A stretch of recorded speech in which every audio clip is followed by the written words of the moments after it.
अगर ये गाय बोल पाती, सच जानिए मैं इनका इंटरव्यू ज़रूर करता और इनसे पूछता कि क्या आप जानती हैं कि आपके नाम पर देश में राजनीति होती है और राजनीति करने वाले लोग आपके नाम पर राजनीति करके सरकार तक बनाते हैं, लेकिन सरकार बनाते ही वो आपको भूल जाते हैं। तो इसके बाद गाय क्या जवाब देती, ये मैं आपको ज़रूर सुनाता।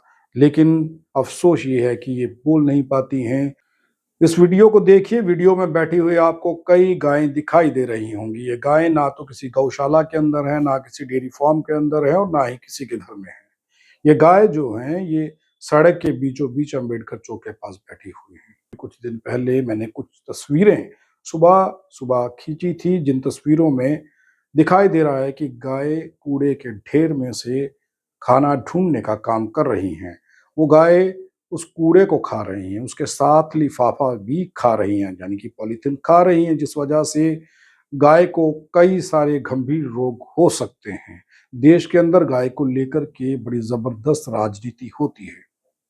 कई संगठन गाय के नाम पर कई लोगों की मॉब लिंचिंग तक कर देते हैं। लेकिन मैं ये सवाल पूछना चाहता हूँ लोगों से, उनका ध्यान कभी इन गाय की ओर नहीं जाता, क्योंकि ये गाय 1 दिन, 2 दिन नहीं, ये परमानेंट इस चौक में बैठी हुई होती हैं।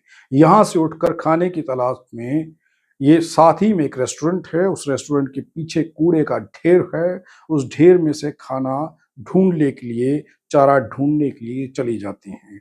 तो इनके हालात क्या हैं, यही आप सबको दिखाने का मैं प्रयास कर रहा हूँ। आप ये सोचिए कि कूड़े में से चारा ढूँढती है ये गाय, जिस गाय को लेकर के भारत की राजनीति में खलबली मच जाती है। भारत की राजनीति में भूचाल आ जाता है, वो गाय सड़क के बीचों-बीच 1 नहीं, 2 नहीं, दर्जनों के हिसाब से बैठी हुई हैं, भूखी और प्यासी। कोई उन्हें पानी नहीं पिला रहा, कोई उन्हें चारा नहीं दे रहा। गाय के नाम पर राजनीति करने वाले संगठनों से एक सवाल है कि वो इस ओर क्यों नहीं आते? आकर के इन गाय को अपने घर या फिर गौशाला तक क्यों नहीं पहुँचाते? क्या वजह है कि ये गायें अभी तक यहीं पर हैं? और जीएमसी इसके ऊपर तुरंत कार्रवाई क्यों नहीं करता? ये समझ नहीं पाते हैं, ये इंसानों की तरह सोच नहीं पाती हैं। अगर ये सोच पाती तो शायद ये भी इंसानों के साथ प्यार-मोहब्बत ना करती। इंसान ने इनका खूब इस्तेमाल किया है। इस्तेमाल करके दूध पिया, जब दूध देना बंद कर दिया, इन्हें घर से निकाल दिया। जो छोटी गायें हैं, जो भी दूध देने के काबिल नहीं हैं, उन्हें कौन पाले, ये सोचकर उन्हें भी घर से निकाल दिया जाता है और ये सड़कों पर दर-बदर ठोकरें खाती हैं। कई एक्सीडेंट भी होते हैं जिसमें ये भी ज़ख्मी होती हैं और कई लोगों की जान जा चुकी है और कई लोगों को गंभीर चोटें आई हैं।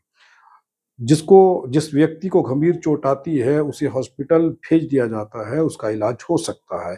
लेकिन जो गाय किसी गाड़ी से या किसी टू व्हीलर से टकराती है, उसे चोट लग जाए, उसके बाद में ना तो कोई संगठन उसके इलाज के लिए सामने आता है और ना ही वो राजनीतिक लोग उसके इलाज के लिए, उसकी मदद के लिए सामने आते हैं, जिनकी राजनीति इस गाय के नाम पर चलती है। अब सवाल ये है कि गाय सड़क पर क्यों है? वजह क्या है? दूध नहीं दे रही है इसलिए सड़क पर है। छोटी गाय अगर है वो भी दूध देने के काबिल नहीं है इसलिए वो सड़क पर है, या वजह कुछ और है।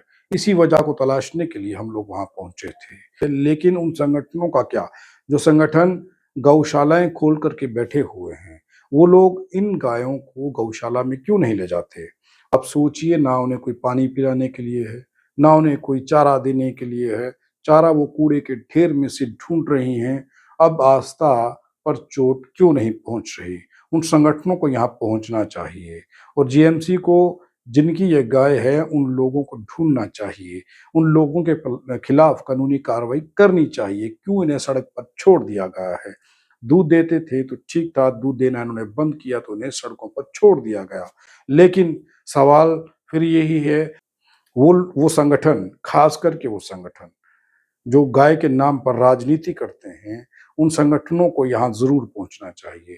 पहुँच कर के इन गायों को या तो गौशाला पहुँचाना चाहिए या फिर इनके खाने-पीने का बंदोबस्त करना चाहिए।